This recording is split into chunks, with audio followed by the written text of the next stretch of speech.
Non, Il y a un truc qui n'est pas clair sur les réanimations, parce qu'il y a plus de monde en réanimation. Mais On en parlait. il y a des gens plus jeunes. Mais ça, c'est le travail des journalistes, d'aller regarder de près les chiffres et de voir effectivement comment suis ils d'accord avec évoluent. vous, mais il y a pas des chiffres. il y a des déprogrammations d'opérations de manière très très importante.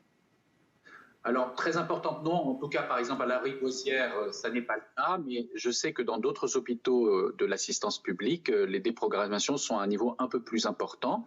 Dernière chose, vous avez eu vent de cette rumeur sur les réanimations, ou de cette polémique sur les réanimations, que en réanimation, il n'y aurait pas que des personnes qui ont à y être ou qui ne sont pas forcément le Covid-19 et que les chiffres qu'on nous donne ne seraient pas forcément les bons. Évidemment, je souscris absolument pas à ce genre de choses puisque je crois toujours les informations que l'assistance publique me donne. Mais vous êtes au courant de cela ?